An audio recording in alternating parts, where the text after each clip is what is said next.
Buenas tardes a todos, Dios les bendiga, qué bueno vernos de nuevo, qué bueno estar aquí con toda la congregación, pidiéndole a Dios que sea Él hablando en esta segunda parte y espero última parte de nuestra enseñanza. Si me amas, entonces cumples mis mandamientos. Esta última canción que escuchamos realmente es una canción hermosa, esperamos poderla compartir con ustedes en el altar familiar, porque necesitamos realmente entender lo que allí dice, entender realmente que necesitamos rendir nuestra vida al Cordero para poder tener un discernimiento y un entendimiento de todo lo que el Señor tiene para nosotros y de la palabra de hoy. Hoy vamos a continuar entonces, mis amados, con la segunda parte. No voy a hacer un resumen de la primera parte, me voy a tomar el atrevimiento de decirles que si usted la quiere escuchar o hasta ahora usted entra a esta enseñanza, usted la puede encontrar en nuestro canal y puede revisarla completa porque quiero en lo posible utilizar todo el tiempo para terminar, si es posible el día de hoy, con el estudio. Si no lo logramos, pues apelaremos a la paciencia de ustedes para terminarlo, pero creemos junto con mi esposo que es muy importante tratar este tema y cerrarlo, ¿correcto? Entonces les pido el favor que inclinen sus cabezas allí donde ustedes se encuentran, que ustedes realmente puedan entregar su vida y que lo que ustedes cantaron, lo que ustedes alabaron y adoraron al Señor sea realidad en su vida para que la palabra que hoy vamos a hablar sea rema en ustedes. Señor, yo te doy gracias por este tiempo, te doy gracias por esta oportunidad, Dios amado, que me das, Padre Celestial, de compartir tu palabra, Dios. Y como siempre, Señor, te pido y pongo mi vida delante de ti, Señor amado. Y te pido, Espíritu Santo, que lo que venga de ti salga de mi boca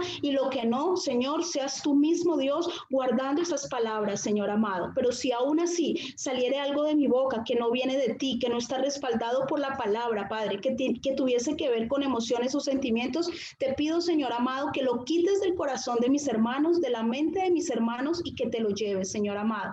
Te pido que esta palabra que vamos a hablar hoy, Señor amado, sea una palabra que no solo exhorte, sino que también anime, edifique, Señor amado, a tu pueblo, Señor amado, y que todo velo caiga, Señor amado, en el nombre de Jesús. Amén y amén. Bueno, amados, entonces vamos a pasar a la segunda parte. Habíamos hablado solamente, alcanzamos a hablar del primer mandamiento y voy a hacer un resumen chiquitico solo de ese pedacito. Lo anterior lo pueden ver ustedes, como se los dije, en nuestro canal, en la página de la iglesia. Entonces vamos a hablar de los 10 mandamientos. Habíamos hablado que el primer versículo, básicamente, para que ustedes lo vean, está en Éxodo 20. Les recuerdo que lo voy a manejar con la Biblia Kadosh, pero usted puede manejarlo con la Biblia que usted quiera. Entonces vamos a ver Éxodo 20, versículo 1. Entonces Elohim pronunció todas estas palabras: yo soy Elohim, quien los sacó de la tierra de Mizraim, fuera de la casa de esclavitud. Recuerden que Elohim es Dios y Mizraim hace referencia al pueblo de Egipto o a Egipto como región. Y el versículo 3 dice: no tendrás otros dioses delante de mí. De esto quiero retomar algunas cositas porque aunque lo hablamos la semana pasada, creo que hay algunas otras cosas que el Señor mostró y es una de las partes más importantes que la iglesia del Señor debe entender. Y si hay personas que todavía no se congregan y hasta ahora es la primera vez que de pronto escuchan esta enseñanza, apelo a que sea el mismo Señor revelándoles, ¿correcto? Pero vamos a arrancar. Entonces, lo primero que hablábamos la semana pasada básicamente era de qué significa la palabra idolatría. Entonces, idolatría era amor o admiración sobre algo o alguien que en ocasiones se expresa de forma exaltada. Puede ser a un Dios, a una persona que para nosotros tiene una gran importancia. Pero idolatría también significa cualquier realidad creada. Miren esto tan tremendo. Cualquier realidad creada o cualquier producto de nuestra imaginación cuando el hombre adopta ante ellos una actitud de absoluto temor, afecto o confianza. Es decir, que mucha gente incluso idolatra imágenes de su familia, imágenes a veces de sus padres que ni siquiera fueron reales. Yo aquí quiero hacer una acotación pequeñita y es que en el transcurso de nuestro ministerio Cordero y León trabajamos mucho la parte de sanidad y en repetidas ocasiones, y sé que muchos de los que me están escuchando saben de qué les hablo, hemos entrado en procesos de sanidad donde lo que primero, mucho de lo que hay que quitar es la imagen o una realidad falsa, que es una realidad que se hizo la imaginación respecto a la perfección de papá y mamá. Y cuando uno empieza, el Señor empieza a indagar, se dan cuenta que lo que hicieron fue una imagen, pero que realmente no había tal perfección, y el Señor tiene que entrar a sanar todo este tipo de cosas, ¿correcto? Entonces la idolatría también puede ser incluso argumentos o realidades que tú te haces de algo para no causarte daño, pero que finalmente con el tiempo lo único que hacen es que tú no puedas ser sano en algún área de tu vida y creas una idolatría, una imagen de algo o de una circunstancia. ¿Listo? También podemos hablar de ídolos humanos, ¿cierto? Tenemos tanto en la parte de la idolatría, puede haber idolatría a la parte humana, a la parte de pensamientos, pero también a entes espirituales. Rápidamente voy a decir lo que tiene que ver, no voy a ahondar en esto, eso se ahonda mucho en todos los procesos de sanidad y si Dios nos permite hablar en otro momento. En cuanto a ídolos humanos, tus hijos se pueden volver ídolos, tu esposo, tu esposa, tus padres, tus hermanos, cuando cualquiera de estas personas están por encima de las ordenanzas, la palabra de Dios o lo que Dios te dirige, ya es un ídolo para ti básicamente.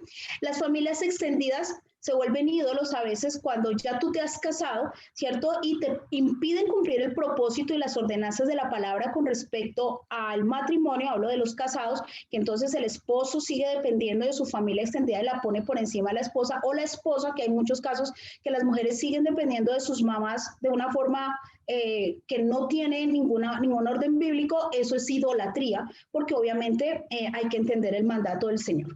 También podemos tener ídolos a nivel de artistas, de deportistas. Nuestro ídolo puede ser el trabajo. Hoy en estos tiempos hay mucha gente que está volviendo el trabajo un ídolo, aún con este tiempo de resguardo o cuarentena, como se llama en términos legales. La gente se volvió aún mayor, sus tiempos aún son mayores frente a un computador porque se cree que tiene una disponibilidad casi que de 24 horas. Eso es idolatría, ¿correcto? Y otra idolatría tiene que ver con el conocimiento y tus conceptos. Pero, y dentro de la iglesia también podemos tener ídolos humanos, los falsos maestros y pastores, de los cuales las congregaciones hacen dioses, ¿cierto? Y estos pastores que se hacen o se sienten infalibles, es decir, que nadie les puede decir ya nada por su fama, porque son gente muy reconocida, o Dios les ha dado un lugar realmente de autoridad, pero ellos han usado esto para intimidar o manipular o dominar las congregaciones con enseñanzas falsas, y usan la ignorancia del pueblo respecto a las escrituras para manipularlos y para dar enseñanzas falsas, ¿correcto? Entonces, por eso es tan importante, amados, que para que esto no se dé, usted sea como los de Berea, que cada palabra que su pastor, por mucho que usted le ame, usted recuerde siempre que su pastor, su pastora son seres humanos, sus líderes son seres humanos, que en lo posible y los que realmente tenemos un corazón allí que queremos agradar al Señor, usamos la palabra, pero puede ser que en algún momento uno pueda cometer un error. Entonces, cada cosa que usted reciba en una prédica, no es pecado que usted vaya, la revise, la mire y la pase por la palabra. No lo estoy llamando a que tenga un espíritu de crítica ni de condenación. Lo estoy llamando a que tenga un espíritu de estudio y de reflexión en la palabra. Que usted sea de los que estudia la palabra diariamente, que la medita. Eso va a hacer que si alguien, ¿cierto? Usted escucha por allá una enseñanza fuera de la doctrina, usted la de una vez a través del Espíritu Santo, pero también porque usted ha sido un estudioso de la palabra, pueda identificarla. También hemos vuelto dentro de la iglesia a los falsos adoradores ídolos que manipulan y encantan con la música. Entonces, uno ve que hoy en día una de las cosas centrales, a veces en ciertas congregaciones, es la música. Eso es gravísimo. El centro no es la música, ni la música es para usted, ni las alabanzas son para usted, son para el Señor. Entonces, pero no voy a ahondar en esto. Congregaciones que se hacen a un nombre o denominaciones que se hace un nombre como lo hizo Babilonia, esos son dioses. Entonces hay gente que no le pueden hablar de su congregación o de la denominación a la cual pertenece porque inmediatamente se ofenden porque consideran que son los únicos que tienen la verdad. Y recuerde que la única verdad infalible es la de la palabra. El resto, los seres humanos y las doctrinas humanas son simplemente falibles, es decir, usted puede ir delante de la palabra y cuestionarlas. Pero voy a parar un poquito, de pronto hacer un poquito de énfasis en lo que tiene que ver con la idolatría en los entes espirituales. ¿Por qué? Porque resulta que la gran mayoría de nuestra generación, hablo por nuestra generación, de pronto nuestros hijos no tanto, aunque muchos de ellos, por ejemplo, en nuestro caso con mi esposo, fueron chicos que llegaron entre los 10 y 12 años a la iglesia, ¿cierto? Pero nuestra generación, la de mi esposo y muchos de nosotros, no todos, pero la gran mayoría de nosotros venimos de contextos absolutamente católicos, ¿cierto? Y esos contextos católicos son absolutamente idólatras y la semana pasada lo dijo, les hablo con mucho respeto, pero nuestro deber, ¿cierto? Es quitar quitar toda venda y todo aquello que se ha podido infiltrar o que tal vez la gente no logra entender la magnitud de lo que tiene que ver la idolatría y lo que eso marcó su vida y la vida de muchos de nosotros, ¿cierto? Con respecto a la idolatría y cómo eso tiene un trasfondo espiritual que puede estar tocando y afectando su vida. Entonces, necesitamos entender en esto lo siguiente. Entonces, hablamos la semana pasada de que dentro del contexto católico, ¿cierto? Y bueno, en algunos otros contextos, pero me voy a centrar un poco en el contexto católico del cual la mayoría venimos, hay una cosa que ellos llaman la veneración, ¿cierto? Y vamos a dar algunos ejemplos de lo que esto significa. La veneración es rendir culto u honrar, ¿cierto? Básicamente sea a una reliquia o sea un santo a una persona. Hablábamos de que aproximadamente 7,000 santos tiene la Iglesia Católica en su santoral y cada uno tiene un día asignado y algunos de ellos incluso tienen días festivos y veíamos cómo definitivamente el solo hecho de que ya tengan un día festivo están violando el cuarto mandamiento, que es guardar el Shabbat y santificar un día para Dios. Al único que hay que santificarle los días y entregárselos es a Yahweh, a nadie más, ¿correcto? Tú no puedes, una cosa es que tú celebres los cumpleaños, eso es otra cosa, pero santificar un día o venerar un día, honrar, ¿cierto? A una persona que ya murió y que ellos llaman santos, pues obviamente esto es idolatría, ¿cierto? Entonces, básicamente ellos consideran, por ejemplo, el catecismo católico, que lo que tiene que ver con la veneración a las reliquias, ¿sí? Es simplemente permanecer cerca de las reliquias en actitud meditativa de oración, elevando el corazón de manera y la mente hacia Dios, ¿cierto? Y pidiendo a través de esta oración la intercesión del santo al cual pertenece la reliquia, ¿correcto? ¿Cierto? Si usted considera que de pronto yo estoy manejando una información que está demasiado parcializada, yo le invito a usted que vaya a una página que se llama CatholicNet, es una página netamente católica donde usted va a encontrar toda la información que yo le estoy dando para que sea usted a través de la palabra quien el Espíritu Santo le permita discernir qué está bien y qué está mal, ¿cierto? Entonces, ¿cuál es la doctrina católica sobre el tema de las reliquias, básicamente? Entonces, ¿qué son las reliquias? Hay algunos documentos muy importantes de la Iglesia Católica que hablan de que la reliquia, para que usted, tenga claro, es el recuerdo vestigio de un santo o mártir digno de veneración. Es decir, puede ser una parte de su ropa, puede ser una parte de sus huesos, puede ser todo su cuerpo, puede ser una imagen de ese santo, y eso es una reliquia que es digna de adoración, ¿correcto? Y todo esto empezó más o menos hacia el año 787 en el concilio de Nicea, básicamente, donde ellos dicen que nosotros podemos adorar y podemos venerar y podemos honrar tanto el evangelio como la figura de la cruz, como la pintura de imágenes o como una santa reliquia de un mártir. Eso fue más o menos hacia el 603. Hacia el 993, el Papa Juan XV también nos habla de que básicamente hay una encíclica donde dice que nosotros debemos venerar las reliquias de los mártires porque eso hace que nosotros tengamos un contacto con Elohim o con Dios. Ellos no llaman Elohim, sino con Dios, ¿cierto? Más o menos en el siglo XVI, en el Concilio de Trento, hacia el año 1563, ¿cierto? Según la costumbre de la Iglesia Católica y Apostólica, esto es un documento recibida desde los tiempos primitivos de la religión cristiana, dice el documento, y según consentimiento de los santos padres y los decretos de los sagrados concilios, usted debe básicamente, y es bueno que usted invoque santos, ¿cierto? Y se humilla ante ellos, les eleve oraciones e intercesión para que usted reciba auxilio de ellos. ¿Correcto? Y en el Catecismo Católico, y con esto cierro, usted puede manejar todos estos documentos en las páginas católicas para que usted verifique la veracidad de lo que estoy diciendo. En el Catecismo Católico, ¿cierto?, del año 1993, ellos dicen lo siguiente, y se los voy a leer textual porque me pareció bastante serio. Además de la liturgia sacramental y de los sacramentales, la catequesis debe tener en cuenta las formas de piedad de los fieles y de religiosidad popular. El sentido religioso del pueblo cristiano ha encontrado en todo tiempo su expresión en formas variadas de piedad en la vida sacramental, tales como, y aquí se los nombro, veneración de las reliquias, visita a los santuarios, peregrinaciones, procesiones al Vía Crucis, danzas religiosas, el rosario, las medallas, etcétera, dice el documento, es decir, que le abre a usted la posibilidad a que venere cualquier cosa. ¿Correcto? Y no hay problema.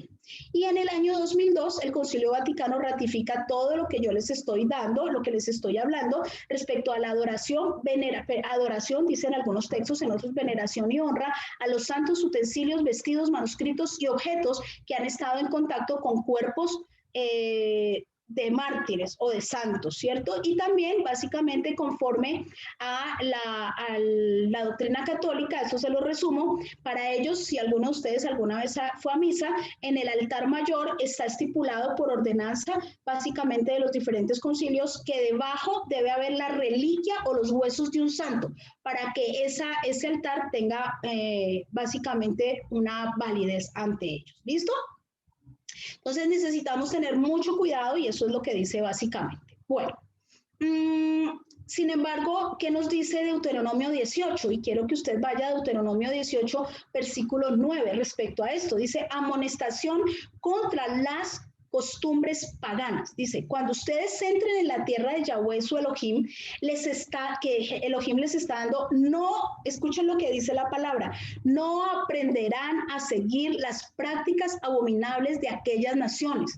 No se encontrará entre ustedes a ninguno que haga pasar a su hijo o hija por el fuego, un adivino, un agorero, un sortilego o un hechicero, un encantador o uno que consulte fantasmas o ruajim, o sea, espíritus, o uno que practique la necromancia. ¿Y yo por qué me tomé el trabajo de averiguar esto? Porque básicamente la necromancia resume, ¿cierto?, lo que es la adoración a las reliquias. Dice, la nigromancia o necromancia, ¿cierto?, básicamente es una rama de la adivinación mediante el examen de las vísceras de los muertos, pero también de la invocación de espíritus, requiriendo, según sea el caso, el contacto con sus cadáveres o posesiones que tuvieron en vida. Es decir, que cuando usted adora reliquias, usted está está haciendo una práctica pagana y abominable al Señor que se llama necromancia. Y usted debe identificarlo. Usted puede buscarlo en cualquier diccionario para que usted no sienta que de pronto yo aquí estoy forzando las escrituras. Versículo 12 dice, porque cualquiera que haga estas cosas, dice la palabra, es detestable a Yahweh. ¿Es qué? Detestable. Así dice la palabra. Lo que pasa es que a veces la volvemos dulce para no molestar, pero el versículo el versículo 2 dice, porque cualquiera que haga estas cosas es detestable a Yahweh y a causa de estas abominaciones, Yahweh su Elohim los está echando de delante de ustedes. Versículo 13, ustedes serán de corazón puro con Yahweh su Elohim, porque estas naciones que ustedes están al desposeer, escuchan a los agoreros y adivinos, pero a ustedes Yahweh su Elohim no les permite hacer esto. Entonces necesitamos tener en cuenta todo este tipo de cosas para no caer en esos errores. Satanás siempre buscará ser adorado, por eso se reveló. Satanás es engañador y astuto, es decir, que él mete mentiras en medio de verdades para confundir. Cualquier adoración que no sea al eterno y único Dios es colocar otros dioses delante de él y es abominación a Elohim. Detrás de cada santo hay una entidad espiritual demoníaca. Ahorita les voy a poner simplemente 4 ejemplos para que usted decida, ¿cierto? La mayoría de los santos y diversidad de vírgenes fueron nombradas y usadas para poder evangelizar básicamente a esclavos que venían de África y que no podían entender lo que ellos les hablaban de un Dios único y por tanto se volvió una cosa que se llama sincretismo religioso y lo que hicieron los africanos o los esclavos fue tomar a sus dioses paganos que venían de África y ponerles un nombre de algún santo católico que les dieran para poder celebrar sus festividades finalmente a ese Dios. Y eso continúa en todo lo que tiene que ver con santería. No voy a ahondar, pero sí quiero mostrarles básicamente algunas cosas respecto a esto, ¿cierto? Y vamos a ver básicamente esos ejemplos de idolatría y santería. Son unos ejemplos para que usted los revise. Les pido un segundo de paciencia. Ya les voy a pasar las imágenes. Esta es una de las más conocidas y me tomé el trabajo, mis amados, de incluso colocar toda la canción. ¿Por qué? Porque dentro de la música, que no voy a hablar de eso, muchas veces usted sin darse cuenta está siendo un idólatra, ¿cierto? Cuando usted canta la música y ni sabe qué es lo que está cantando, ¿correcto? Les voy a leer básicamente lo que esto dice, la canción. Usted la puede encontrar en cualquier parte y creo que es muy conocida, ¿correcto? La cantaba Celia Cruz, una santera reconocida, ¿listo? Entonces dice así. Santa Bárbara bendita, para ti surge mi lira. Santa Bárbara bendita, para ti surge mi lira. Y con emoción se inspira ante tu imagen bonita. Ya empieza a usar las imágenes que son muy normales para el pueblo católico. Que viva Changó, que viva Changó, que viva Changó, señores. Inicia, obviamente, porque así funciona Satanás, nombrándote supuestamente a una virgen, ¿cierto? A una santa, pero al final realmente dice que viva Changó. ¿Por qué? Usted debe aprender a tener discernimiento cuando usted canta algo. Luego dice la segunda estrofa. Con voluntad infinita arranco del corazón la melodiosa expresión. Mire lo que dice, pidiendo que desde el cielo nos envíe tu consuelo y tu santa bendición. Pero ahí no le está cantando y vuelve y repite que viva Changó, que viva Changó, que viva Changó, señores. Luego es mucho más claro la canción, dice, Virgen venerada y pura, Santa Bárbara bendita. Virgen venerada y pura, Santa Bárbara bendita. Nuestra oración favorita llevamos hasta tu altura. ¿De qué altura está hablando? De la altura que quiere tener Satanás y ser igual a Dios. Y finalmente la canción, aunque empieza diciendo Santa Bárbara bendita, sigue repitiendo vez tras vez que viva Changó, que viva Changó, que viva Changó, señores. Les muestro las imágenes porque necesito que ustedes básicamente las vean, ¿cierto? Entonces, ¿qué pasa con Santa Bárbara bendita? Usted la puede encontrar en el Santoral Católico, es la patrona de todas las profesiones que manejan explosivos, debido a la leyenda del rayo, que finalmente está relacionado con Changó, ¿correcto? Y es la patrona también de los mineros. Básicamente en las cuencas mineras de asturianas o de Asturias, ¿cierto? España, le dedican un himno llamado Santa Bárbara Bendita, la misma que le dedican los santeros a Changó. Pertenece también al arma de la artillería de la mayoría de los ejércitos del mundo. La festividad de esta santa para los católicos es el 4 de diciembre. Ahora les pido el favor que ustedes miren la imagen que está al lado, que es realmente Changó, y esta es la información religiosa de Changó. La festividad, adivine cuándo es la festividad de Changó, exactamente el mismo día que usted celebra la Virgen de Santa Bárbara. El mismo 4 de diciembre. Los atributos de Changó son los truenos, los rayos, la justicia, la danza y la lluvia. Son venerados en la Umbanda, en la Santería Quimbisa, en el Mayombe, si usted quiere averiguar eso es terrible, en Abacua Brilumba, en los Araras y Yesa y en la Ganga, que son todo religiones santeras, ¿cierto? ¿Y qué es lo que hace Changó? Changó es el dueño de los tambores, del baile y la música para ellos. Amados, la adoración es única y exclusivamente para el Señor Jesucristo. Les dejo esa imagen. Siguiente imagen. Esta, ¿a quién se les parece? Nuestra Señora de la Caridad del Cobre, mis amados. Ustedes ven allí la imagen, es la Virgen de la Caridad del Cobre, ¿cierto? O simplemente le dicen Cachita en Cuba.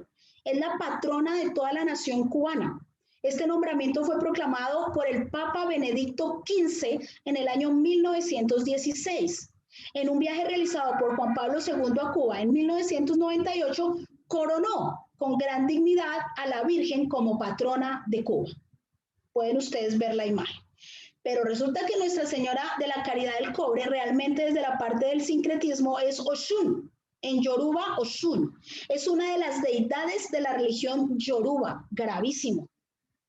En la santería sincretiza con la Virgen de la Caridad del Cobre, patrona de Cuba. Es la reina de las aguas dulces del mundo, de los arroyos, manantiales y ríos.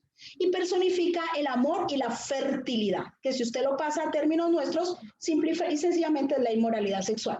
Y a ella se acude en busca de ayuda en asuntos monetarios y más. Usted puede ver las imágenes, las dejo a que ustedes las revisen y son exactamente iguales. Es decir, un demonio disfrazado de una entidad religiosa. Y por último, no me faltan eso. Esta me pareció terrible. Si alguno de ustedes ha visto la Catedral del Mar, usted va a encontrar que ella es la patrona de Barcelona, ¿cierto? La Virgen de las Mercedes tiene la festividad, que todos los santos tienen festividades, al igual que los demonios tienen sus festividades.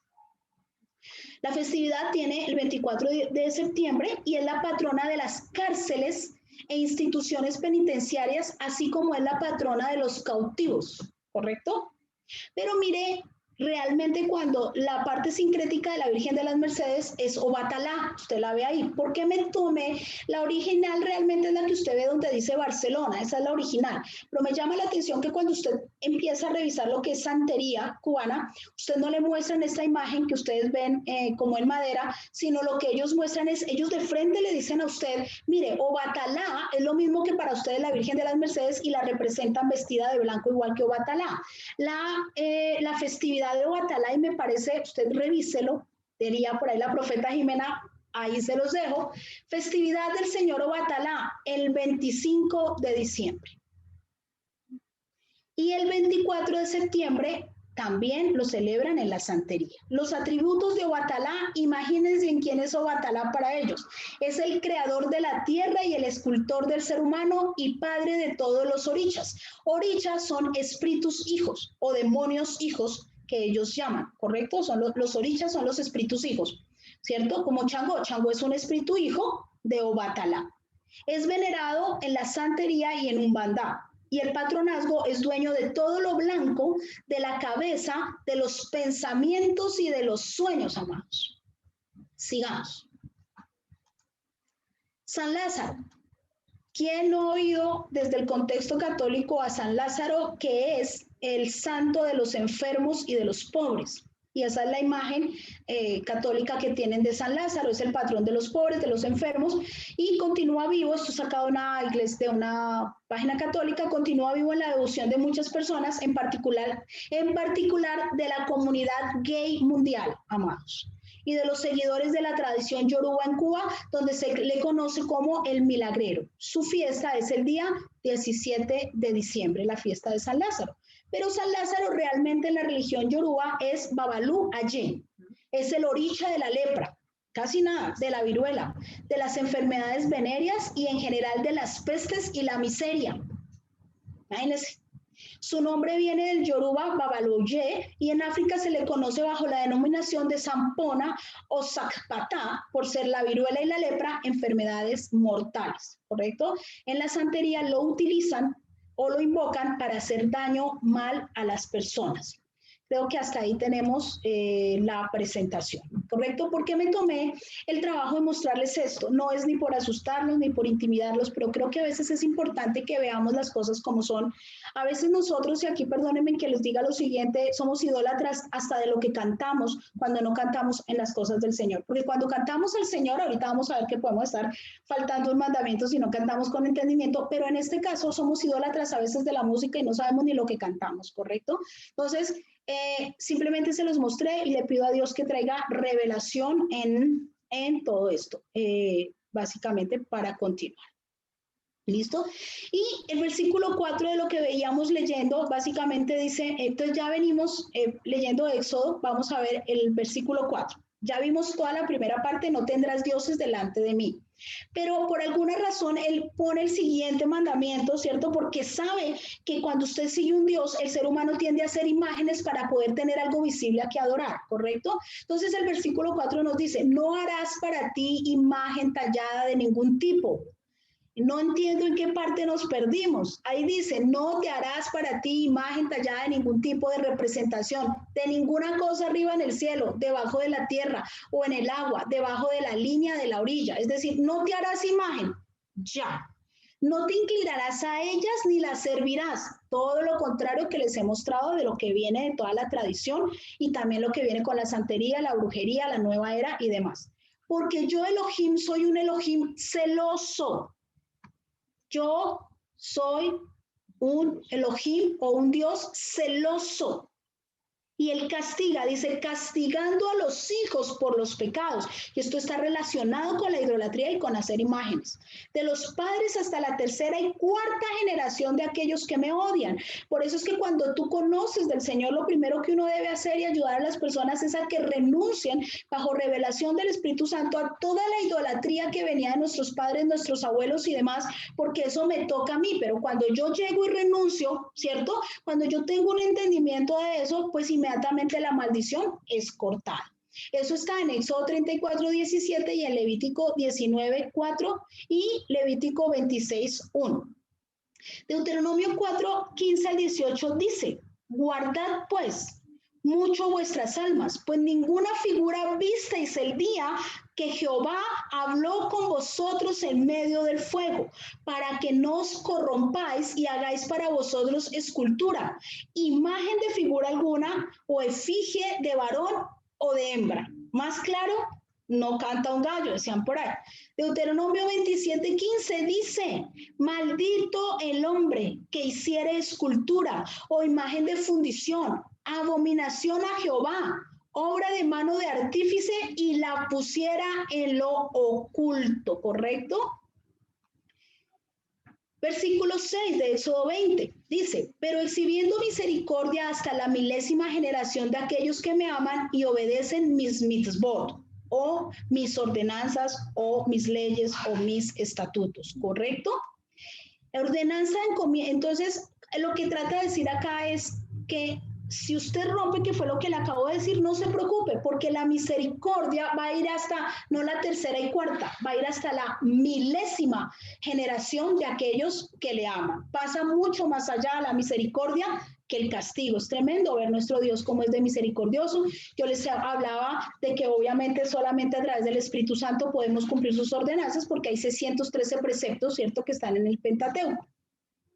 No voy a manejar más a fondo este tema. ¿Listo? Vamos a seguir entonces.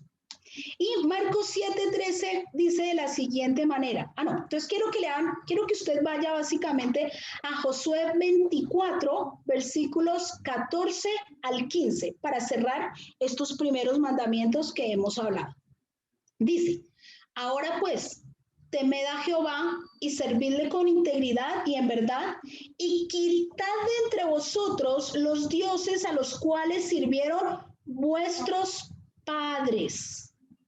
Así, amado, que si usted todavía cree que una forma respetuosa es seguir venerando o dejando eso quieto, pues le estoy diciendo, amado, que lo primero que usted debe hacer es, con el amor, la gracia de Dios, llevarle esta verdad a sus padres o a sus familiares. Dice, quitad de entre vosotros los dioses a los cuales sirvieron vuestros padres al otro lado del río y en Egipto, y servid a Jehová.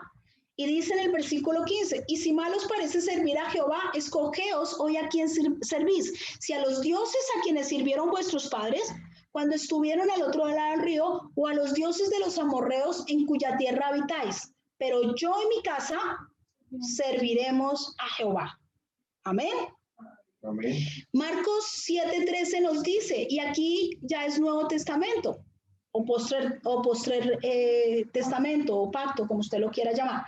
Marcos 7:13 dice, mire lo que dijo el Señor, invalidando la palabra de Dios con vuestra tradición que habéis transmitido, y muchas cosas hacéis semejantes a esta. Es decir, el Señor nos estaba diciendo, no invaliden la palabra de Dios con tradiciones heredadas, ni transmitan esas tradiciones, pero yo les diría algo más, amados, si me están escuchando, no solo no las reciba, no solo no las comparta, sino usted no puede ser indiferente a esto. Usted no puede ser indiferente a esto. Por favor, esto es grave, ¿correcto? Esto es muy importante. Y Éxodo 23:24 dice, no te inclinarás a sus dioses, ni los servirán como ellos hacen, antes los destruirás del todo. ¿Los qué? Los destruirás y quebrarás totalmente sus estatuas. No, mire, es que yo tengo la estampita que era de mi bisabuelita, pero yo ya no creo en eso. Es puro recuerdo de mi bisabuelita. Coja la estampa y rómpala y destrúyala, porque usted fácilmente puede caer en idolatría, no tanto a la estampa, sino a lo que significaba la estampa y su bella abuelita. Entonces, o su mamá, usted tiene que romper. La orden no es guárdela, la orden es destrúyala. Dice, destrúyala y quiébrela. No se la pase a su hijo porque es que era el recuerdo de la abuelita, porque le está pasando un ídolo. Y detrás de todo ídolo hay un demonio. Y detrás de cada demonio hay un derecho legal para que su casa sea tocada por las tinieblas. Entonces, yo les voy a decir lo siguiente para pasar ya al siguiente mandamiento. Y es, yo le voy a dar a usted una recomendación si a usted bien le parece. Revise imágenes u objetos que son para uso de idolatría, aunque usted no las idolatre, ¿cierto? Ídolos indígenas, figuras egipcias, no, que es que yo, no sé si aquí hay gente que ha viajado, pero entonces no, que es que yo fui al Perú, que es que yo fui al Ecuador y me trae esto de los indios, que es que yo fui a no sé dónde y me encanta absolutamente tener lo que hay allí, o que yo fui a Argentina, o que es que me fui a México y traje la Virgen de Guadalupe, pero no porque yo crea en la Virgen de Guadalupe, sino porque me parece linda, es un lienzo y es una obra de arte. No, nada de eso es obra de arte porque en su momento fueron consagradas a ídolos y los ídolos son demonios. Así que le pido, si usted quiere, que le pida al Espíritu Santo discernimiento, vaya, revise y mire, ¿correcto? Y si el Señor le dice que lo haga bien, si el Señor no se lo dice, pues no hay problema. Versículo 7. Ahora sí, vamos a la siguiente. Ya hablamos mucho de idolatría. Versículo 7. No usarás a la ligera el nombre de tu Elohim, porque no dejarás sin castigo a alguien que use su nombre a la ligera. A veces entender este mandamiento es un poco difícil, a veces no es tan fácil porque uno dice, bueno, ¿qué será lo que quiere decir? ¿Cierto? ¿No? ¿Qué será lo que quiere decir no usar el nombre de tu Elohim a la ligera? ¿Cierto? Levítico 19:12 dice lo siguiente, no juraréis falsamente por mi nombre, profanando así el nombre de Dios, yo Jehová. ¿Listo? Entonces, quiero que aclaremos este punto. Aunque muchas personas creen que tomar el nombre del Señor en vano se refiere al uso grosero o vulgar del nombre de Dios o simplemente incorrecto, esto va mucho más allá de esto, ¿cierto? Usar el nombre de Dios en vano, ¿cierto? Para saber, necesitamos entender básicamente qué significa el nombre de Dios. O sea, si tú no sabes qué significa el nombre de Dios, qué representa, cuál es el carácter de Elohim, de Yahweh, de Jehová, de Dios, pues tú no vas a saber qué es usar ese nombre en vano, ¿correcto? Entonces, para comprender esa gravedad de tomar el nombre del Señor en vano, primero yo necesito entender qué significa el nombre del Señor desde su perspectiva celestial y cómo es descrito básicamente en las escrituras. Necesito entender la naturaleza de Dios, los atributos de Dios en su totalidad, en su ser, y necesito entender básicamente y pedir el discernimiento de su gloria, porque todo eso se refleja en su nombre. Es decir, que cuando usted dice, oh Yahweh, cuando usted le canta a Yahweh, a Dios, al Señor Jesucristo, y usted no lo hace con entendimiento, usted puede estar usando el nombre de Dios en vano, ¿correcto? El Salmo 111:9 nos dice que su nombre es santo y temible. Y a veces solamente nos encanta ver la parte del amor, de la misericordia, todo eso es cierto, Dios es todo eso, pero Dios también es santo y temible. Por eso cuando tú aún le levantas una adoración, cuando tú le prometes algo a Dios, tú le estás prometiendo eso al santo y al temible. Y si tú no cumples tu promesa, o si tú cantas sin entendimiento, o si cuando tú estás adorando tu corazón no está derramado a Él, tú estás usando el nombre de Dios en vano. ¿Correcto? Porque estás volviendo una canción, una alabanza, una adoración para Él en algo simplemente terrenal para agradar a tu propia alma, ¿correcto? Entonces, recuerda que la oración, básicamente, que el Señor Jesucristo nos enseñó, es santificado sea tu nombre. Eso está en Mateo 6:9.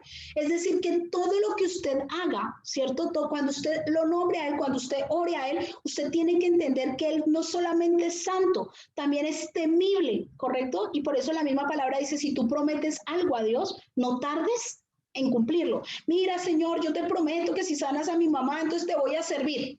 Que si mi esposo regresa a casa, yo te voy a servir. Hasta que el esposo regresa a casa, la mamá se le sana, le quita el cáncer y usted nunca le sirve al Señor. Usted solamente se congrega como si fuera un amuleto, pero jamás le sirve ni le rinde su vida a Dios. Usted usó el nombre de Dios en vano y usted en este momento, usted faltó al cuarto mandamiento de la ley de Dios, ¿correcto? Con frecuencia entramos en la presencia de Dios, ¿cierto? Este es un error también, es una forma de tomar el nombre de Dios en vano, cuando entramos delante del Señor con una lista de responsabilidades de Dios. Dame, hazme, mira, tengo, me pasa, ¿por qué no sanas, por qué no haces, ¿cierto? Entonces nosotros decimos que esas son las oraciones de las ovejitas, decimos con mi esposo, dame, tengo, me duele, todo el tiempo. Eso es el llegar usted a Dios, ¿cierto? Con una serie de responsabilidades, pero usted no entiende que Él es grande, que es temible y que es santo, ¿cierto?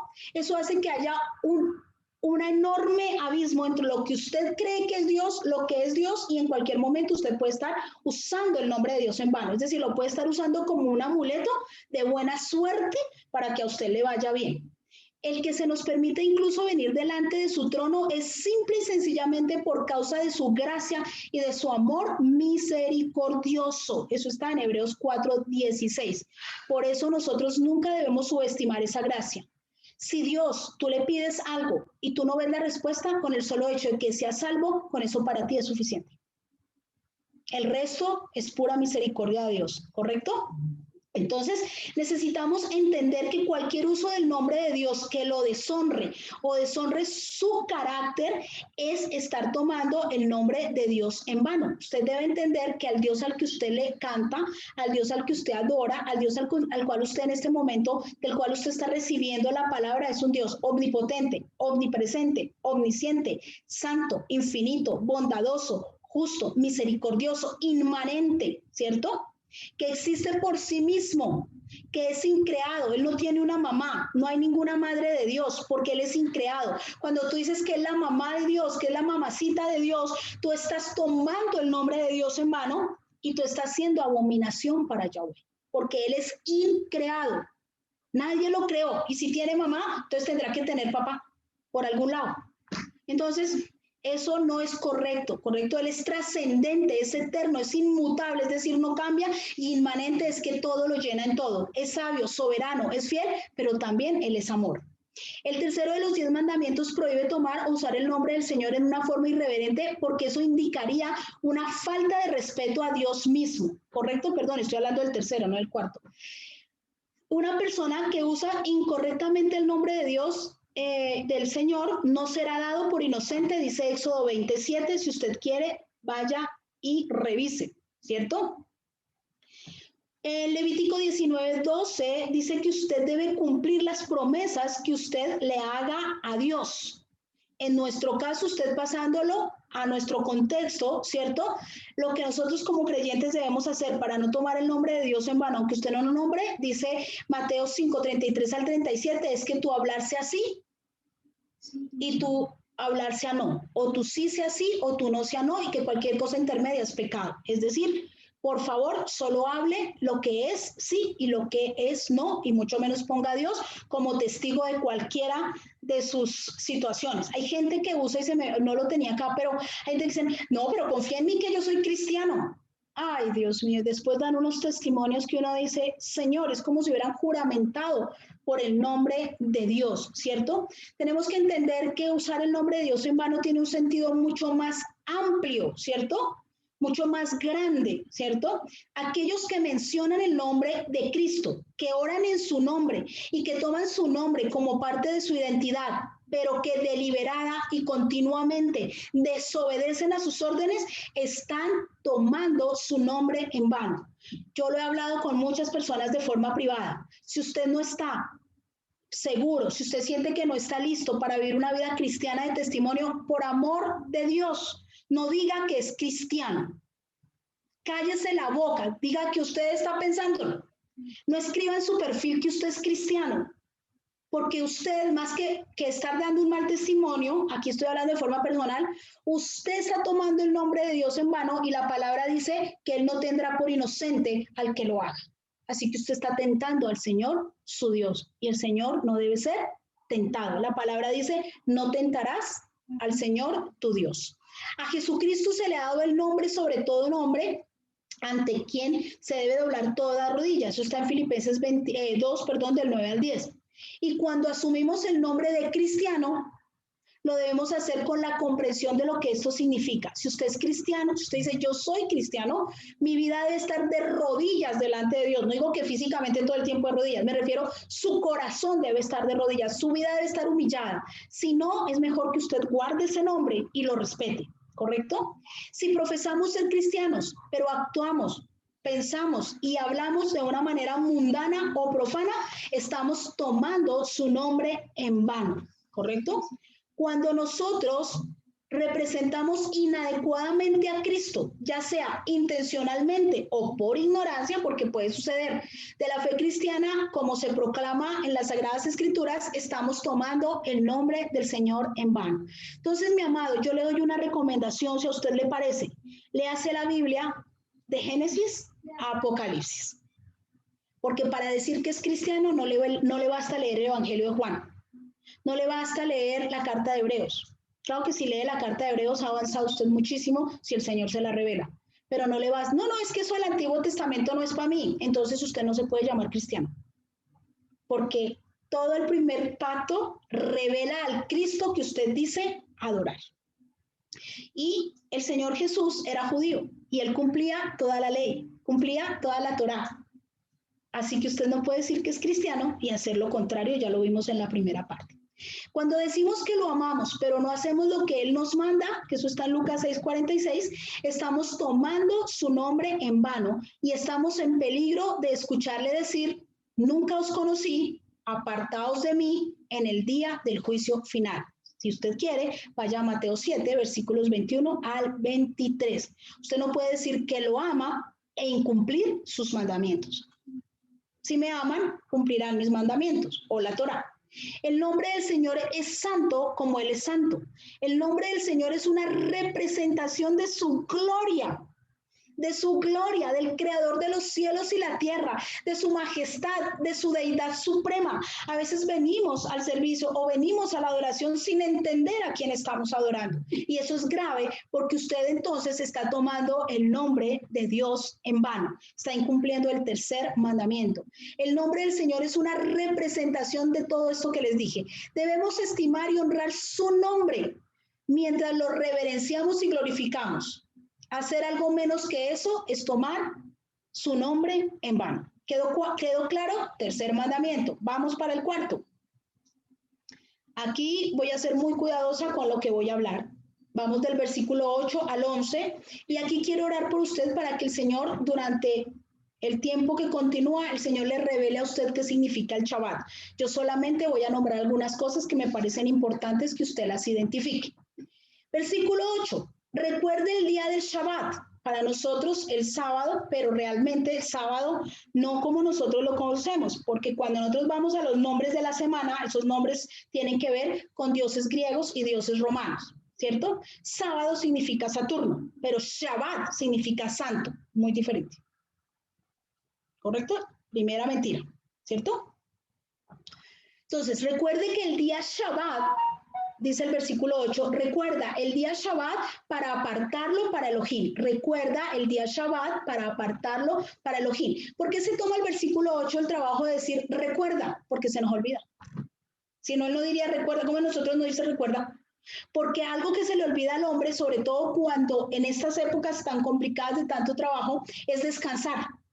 Y en el descanso y en la paz y en el silencio tú puedes escuchar a Dios, pero en el bullicio tú no escuchas nada. Si tú estás en medio de una conferencia, tú puedes ser cristiano, ser un hombre de Dios, pero pues ese no es el momento para entrar en meditación de la palabra, porque estás en medio de una conferencia, en medio de tu trabajo. Pero si tú trabajas 12 horas diarias y el sábado trabajas otras 12 horas diarias, llegas corriendo al servicio, el domingo estás tan cansado que ¿a qué horas vas a meditar en la palabra?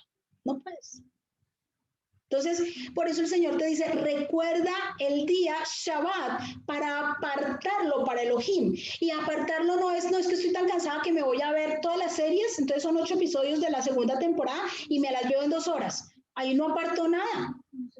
Usted tiene que estar en silencio, tiene que estar en quietud, tiene que irse a encontrar con su amado para que le hable, ¿correcto? Versículo 9, tienes 6 días para laborar, ni siquiera te dice que tienes 7. Igual algo está pasando porque estamos laborando más de lo que debemos. Tienes 6 días para laborar y hacer todo tu trabajo. ¿Cuánto trabajo? Todo tu trabajo. Versículo 10. Pero el séptimo día es Shabbat. Recuerde que hoy, ¿cierto? A esta hora estamos terminando el Shabbat, literalmente, porque ya oscureció. ¿Listo? Y estamos empezando, según el calendario y la forma hebrea, estamos empezando el primer día de la semana. ¿Correcto? No terminaría realmente a las 2. Ya terminó y empezamos el primer día porque ya oscureció. Entonces dice, pero el séptimo día es Shabbat para tu Elohim. ¿Para quién? No para la serie, no, para tu Elohim. En él no harás ninguna clase de trabajo, ni tú, tu hijo o tu hija, ni tu esclavo o tu esclava, ni tus animales de cría, ni el extranjero viviendo contigo dentro de las puertas de tu propiedad. Hablemos y tratemos, aunque bueno, esto va mucho más profundo, las puertas de la propiedad dentro de tu familia, dentro de los que creemos y caminamos en los mandatos del Señor. Versículo 11, porque en 6 días, ahí está la razón, porque en 6 días hizo el cielo y la tierra y el mar y todo en ellos, pero en el 7º día Él descansó. Por esta razón, bendijo el día Shabbat y lo apartó para él mismo. No fue que lo apartó porque, uy, yo estoy cansado ya, uy, de tanto trabajar. No, Dios no se cansa. Cuando dice en el 7º, dice él descansó, ¿cierto? Es él reposó porque todo estaba hecho. Él dijo, todo está hecho. Y ese es el día que tú agradas a Dios porque tú dices, Él creó. Tú cuando apartas el Shabbat o el tiempo que apartes para Dios, es el día que tú le estás diciendo, o sea, no es para ir a pedir, es para decirle, Señor, gracias porque tú creaste los cielos y la tierra, porque en tu pensamiento estabas cuando hiciste la creación. Eso es el Shabbat, el santo, el día para Él, el tiempo que es reservado para Él, ¿cierto? Y aquí voy a hablar simplemente de algo rápido para que usted lo identifique y le pida revelación al Señor. El Shabbat no ha sido abolido bíblicamente. Usted puede leer las escrituras desde Génesis hasta Apocalipsis y el Shabbat nunca fue pasado al domingo. El domingo era un día, ¿cierto? Que luego hablaremos de esa parte histórica, es el día dedicado al sol Invictus, a Júpiter. Y todo eso pasó en las costumbres romanas, ¿cierto? A todo lo que tiene que ver con el catolicismo y el Vaticano. El 7 de marzo del 321, Constantino declaró descansar en el venerable día del sol, así dice, el sol Invictus, en el año 321. En el 338, el Papa Eusebio dijo, todo Shabbat transferimos al primer día de la semana. ¿De dónde sacaron? No sabemos. Shabbat o el Shabbat significa es un tiempo específico para ser apartado para él, ¿cierto? Y el tiempo que tú apartas para alabarle. Ahora, yo no quiero entrar más en esto, pero sí hay que revisar. ¿Listo? La pregunta es, ¿cuánto tiempo dedicas tú al Eterno? Me parece que eso es lo que debemos hablar hoy. Luego hablaremos de otras cosas un poco más históricas. Pero lo único que quiero dejar aquí claro es que el Shabbat jamás fue abolido bíblicamente, que el Señor Jesucristo, que el apóstol Pablo, que los discípulos y los primeros cristianos, porque la mayoría de ellos eran judíos y luego recibieron al Señor Jesucristo y fueron llamados cristianos o los del camino, ¿cierto? Ellos básicamente respetaban el Shabbat. Ellos nunca dejaron de respetar el Shabbat. Básicamente, hasta los años que acabo de decirles, años 300 más o menos, eso se cambió por orden de Constantino y lo pasó al primer día de la semana diciendo que todos deberían descansar por estatuto, básicamente porque era el día del sol Invictus. Y ahí nos metimos todos. ¿Listo? Versículo 12. Pero antes de pasar al versículo 12, la pregunta que usted se va a hacer durante esta semana y de aquí en adelante es, ¿cuánto tiempo dedicas al Eterno? Eso es lo importante. ¿Cuánto tiempo? ¿Cuál es tu Shabbat? ¿Cuál es tu tiempo para el Señor? ¿Cierto? ¿Minutos? ¿Segundos? ¿Un día? ¿Cuánto es tu tiempo para Él? Versículo 12. Honra a tu padre y a tu madre. Aquí va, entonces van a decir los chicos, los hijos que están viendo, ay, ese es para nosotros. No, vamos a quitar muchas mentiras también, en las cuales los padres han manipulado a los hijos dentro de la iglesia a través de este mandato. Así que nos vamos a quitar de ambas partes velos, tanto de los hijos como de los padres. Versículo 12. Honra a tu padre y a tu madre para que puedas vivir mucho tiempo en la tierra la cual tu Elohim les está dando. Aquí ya hay un error. No, es que entonces dicen, no, honra a tu padre y a tu padre para que todos los días te vaya bien. Ahí no dice eso. Honra a tu padre y a tu madre para que vivas largos días. Tampoco dice eso. Eso no es lo que nos está prometiendo. ¿Qué es lo que está prometiendo? Honra a tu padre y a tu madre, y hay que mirarlo de largos días y para que te vaya bien, pero ¿en qué contexto? Sin sacarlo del mandato, ¿correcto? Entonces dice, el mandato estricto en el versículo 12 dice así, y quiero que lo entiendan y luego lo revisen con los otros textos donde dice que todos los días te irá bien y que tendrás larga vida, ¿correcto? Pero veámoslo desde la... Recuerden que hay una cosa muy importante cuando tú lees la palabra y es la primera mención. Eso es importante cuando tú estudias los textos bíblicos. La primera vez que se menciona algo es la que nos da el norte para estudiar el resto y no sacarla de ese norte, ¿correcto? Sino es la que nos ayuda para entenderla aún más. Pero dice, honra a tu padre y a tu madre para que puedas vivir mucho tiempo en la tierra, la cual les está dando. ¿Qué es la tierra que les está dando? Es decir, que todo esto se va a cumplir si tú estás caminando en el propósito de Dios, no solo con honrar a tu papá y a tu mamá.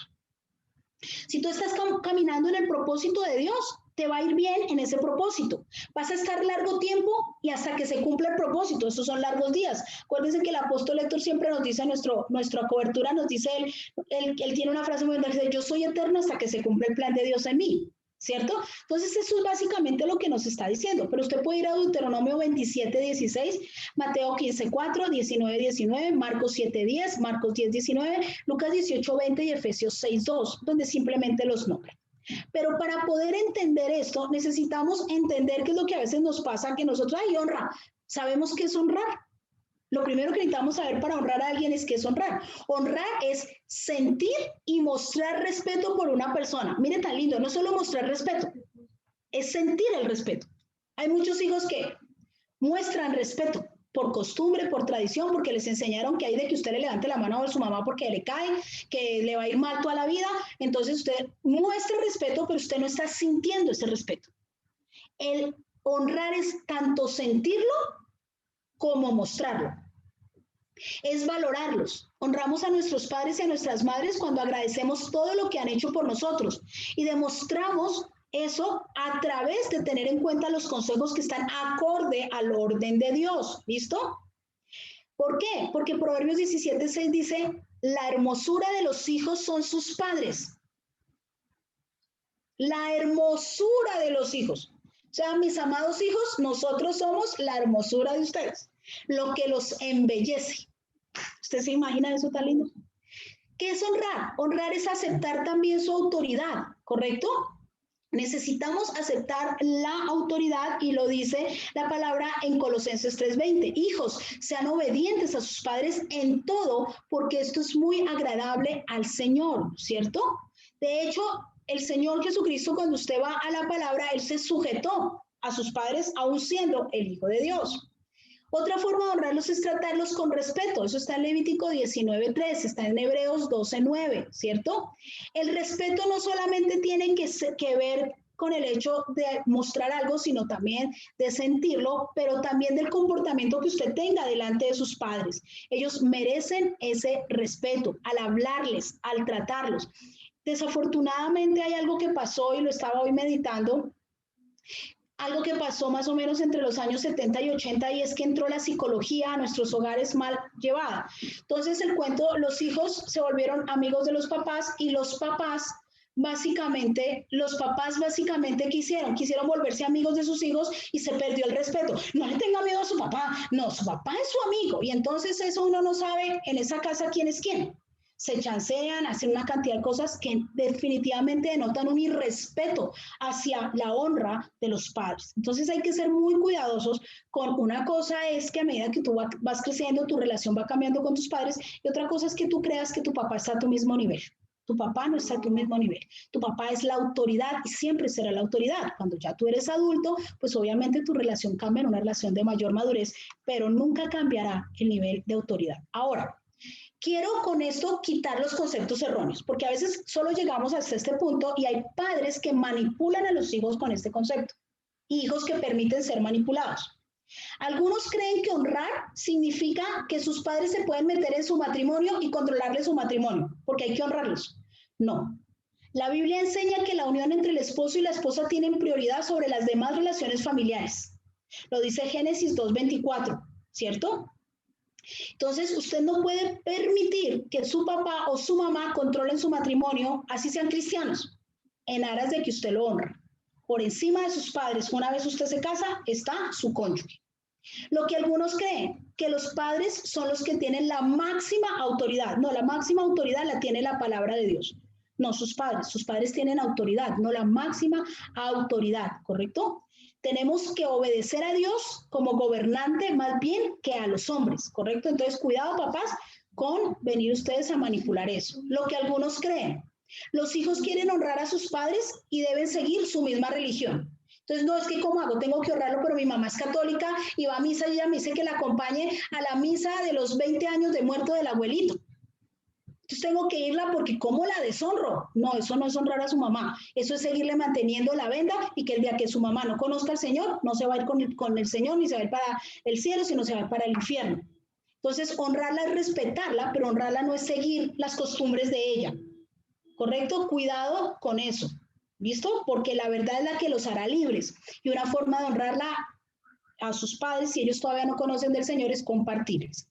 Lo que algunos creen, para honrar a los padres hay que participar en ritos tradicionales de adoración a los antepasados, lo que le acabo de decir, o hay que ir a hacer la novena de aguinaldos, o hay que hacer para que la mamá no se moleste. No, eso no es honrarlo, ¿correcto? Usted lo que debe hacer es seguir a Jehová y seguir los estatutos de lo que la palabra enseña, ¿cierto? Entre ellos, que nosotros no honramos a los muertos ni los invocamos. Y lo que algunos creen, y con esto cierro ese mandamiento y les pido 5 minutos para terminar. Los que algunos creen que honrar es dinero y ser honrado es recibir dinero. ¿Quién le dijo a usted eso? Eso no es cierto. La verdad, bendecir económicamente es una forma. ¿Es una qué? Forma correcta. Pero el corazón con el que lo haces es lo que el Señor ve. No es un amuleto para la buena suerte. Yo le doy a mi papá y yo le doy a mi mamá porque la palabra dice que si los honro me va a ir bien y que si no los honro eso está mal para el Señor, entonces venga, les doy plata. Como si los estuviera comprando. Y usted, papá y mamá, tienen que ser muy cuidadoso con eso. Tampoco puede manipular pensando que toda la honra es dinero. No estoy diciendo que honrar a papá y mamá y bendecirles económicamente no se deba hacer. Si Dios lo pone en su corazón y usted lo hace con un corazón correcto, así su papá y su mamá tengan, pero usted siente en su corazón bendecirles, bendígales, porque viene de parte del Altísimo. ¿Correcto? Siguiente mandamiento.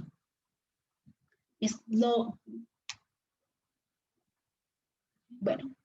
Siguiente mandamiento. Quiero cerrar hoy, les pido por favor un poquito de paciencia, pero vamos a cerrar porque los que siguen realmente son un poco más, y les voy a dejar las citas para que usted lo revise. Siguiente mandamiento, no asesinarás, ¿correcto? Usted puede ir a los textos en Génesis, en Levítico, después se los mando si usted quiere, o ve la prédica nuevamente por YouTube y revisa los textos que están allí.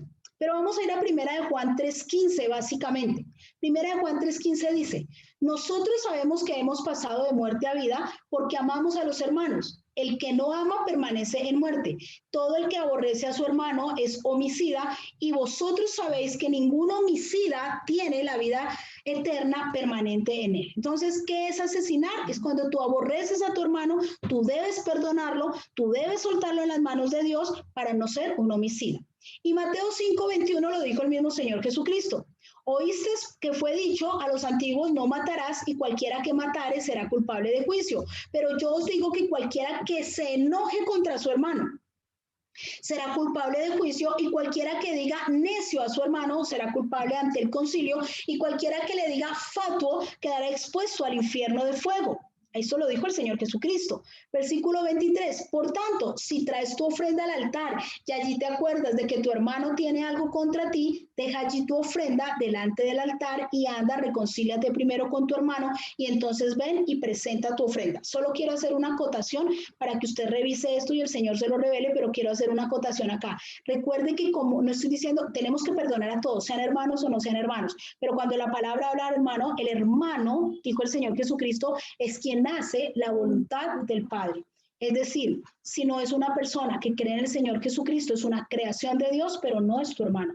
Puede ser tu hermano de sangre, pero no tu hermano en la fe. Y aquí hace una referencia a los hermanos en la fe. No estoy diciendo que tú no debas perdonar al que te ha ofendido, independientemente de que no sea tu hermano en la fe. Y recuerden simplemente para seguir que perdón no significa relación. Hay casos en el que perdón nos lleva a restaurar una relación, otras cosas en el que el perdón es simplemente soltar a una persona, pero eso no me implica una relación. Pongo el ejemplo que siempre pongo, la esposa que perdona al amante del esposo. Ella perdona, la soltó, ya es libre de esa atadura, pero ya no se va a hacer amiga del amante ni la va a invitar a tomar café, simplemente porque eso va a ser un riesgo para su esposo, para su matrimonio y para usted. ¿Listo? Sigamos.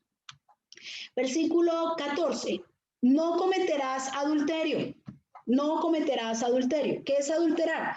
Quitar a una sustancia su pureza o naturalidad. Eso es adulterar. No lo estoy sacando de ningún texto diferente a un diccionario normal. ¿Qué es adulterar? Quitar a una sustancia su pureza o naturalidad. Vamos a ir a Mateo 5:27. Esto es dirigido básicamente a los esposos. Oísteis que fue dicho, no cometerás adulterio, dijo el Señor Jesucristo. Pero yo os digo que cualquiera, mire, varones y mujeres, porque esto no es solo para los hombres, uno de unas mujeres que uno es el Dios santo. Padre bueno, ven la novela porque el tipo les parece simpático. Ya usted ahí, mi amada, está adulterando en su corazón. Ay, es que me ve tan lindo, pues que le parezca lindo su marido, porque usted está adulterando, ¿correcto? Pero yo os digo que cualquiera que mira a una mujer para codiciarla, o sea, desearla, ya adulteró con ella en su corazón. Usted es un adúltero. ¿Listo?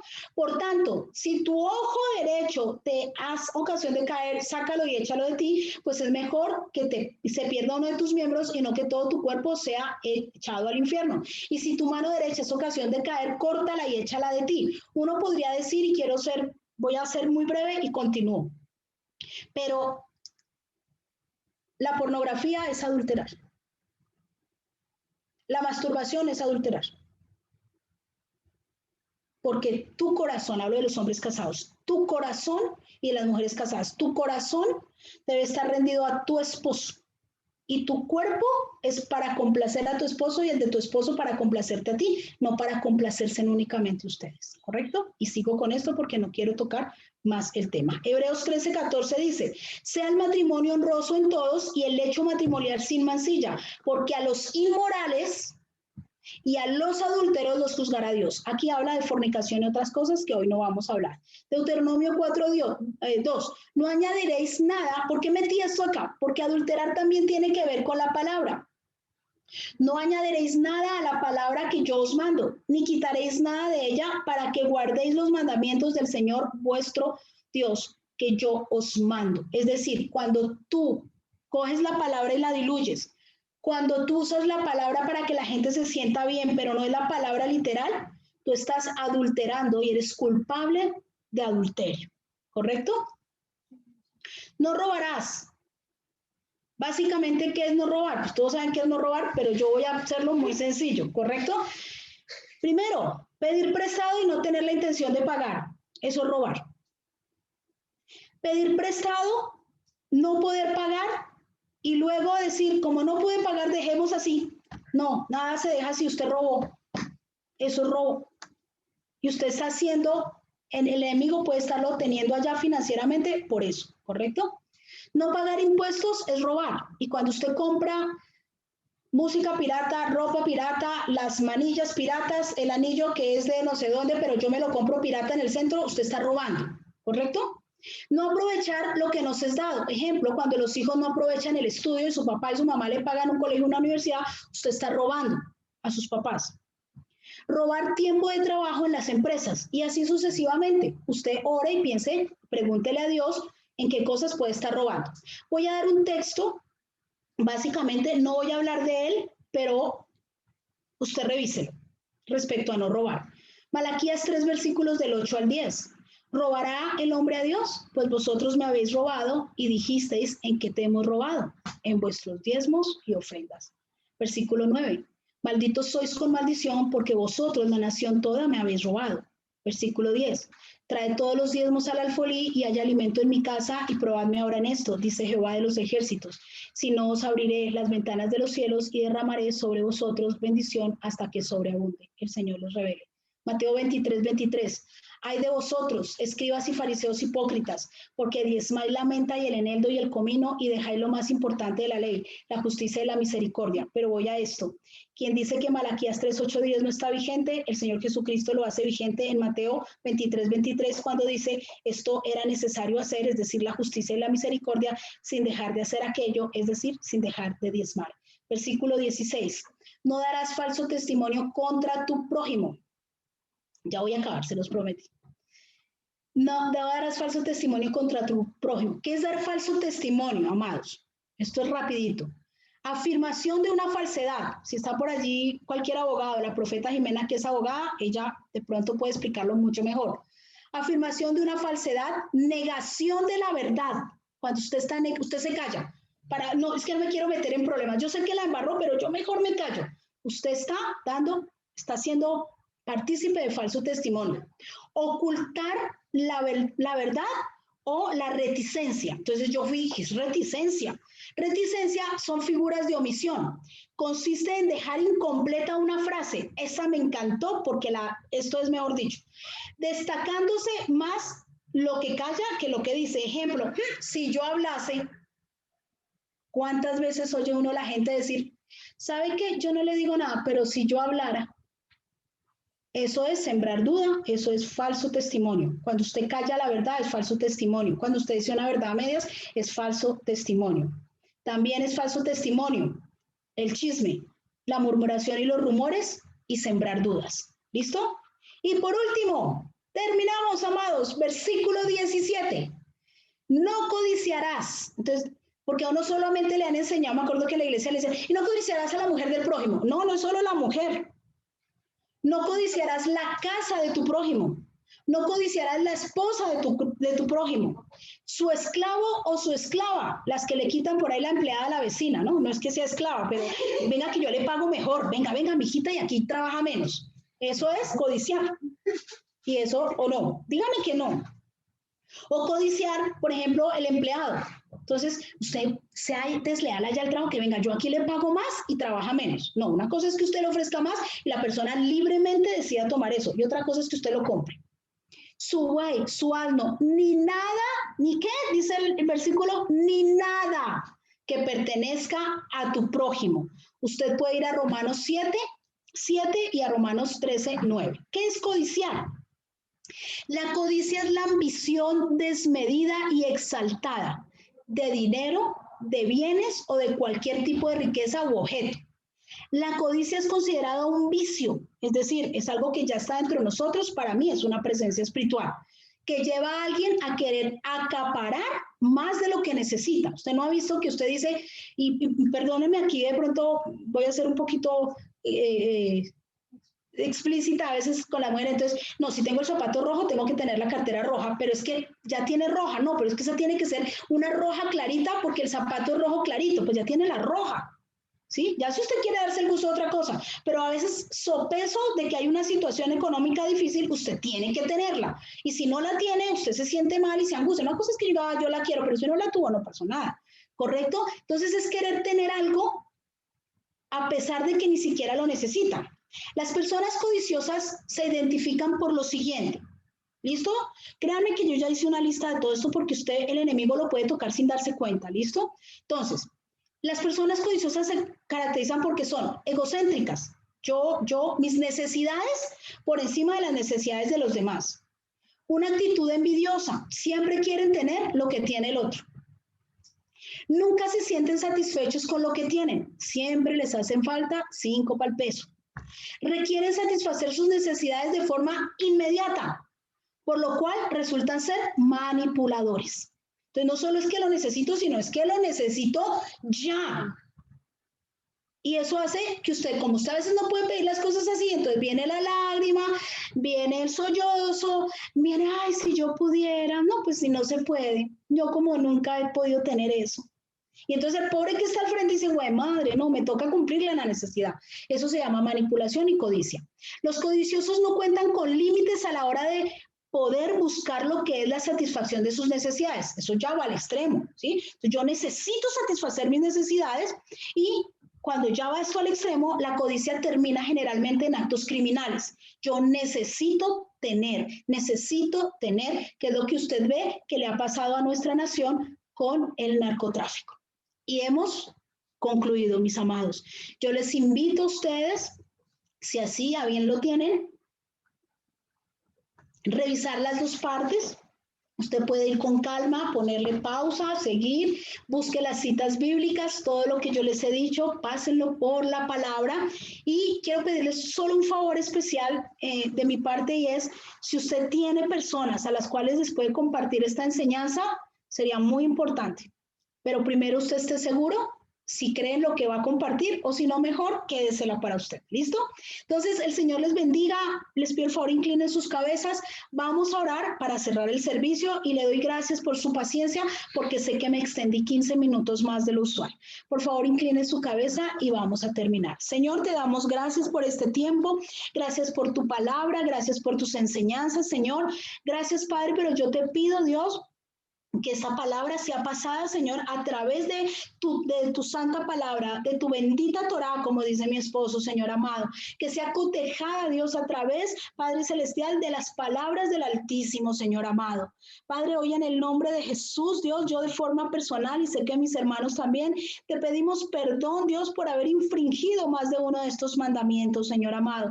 Pero te pedimos, Dios, a través de tu Santo Espíritu, Señor, porque sería imposible cumplirlo, Señor amado, si tu Santo Espíritu no habitara en nosotros, si no estuviese el mismo Señor Jesucristo, Señor, dentro de nosotros, si la misma Torá no estuviese allí, si todos estos mandamientos no hubiesen sido grabados en nuestra mente y en nuestro corazón. Pero como así ha sido, Señor, hoy te pedimos, Dios amado, Padre, que nos reveles aún más esta palabra, Dios amado, Padre, para que podamos ponernos a cuentas contigo, Señor, y nunca más usar tu nombre en vano. Que si decimos que somos cristianos, Señor, nuestra vida sea un testimonio claro de eso, Señor. Te damos gracias, en el nombre de Jesús hemos orado. Amén y amén.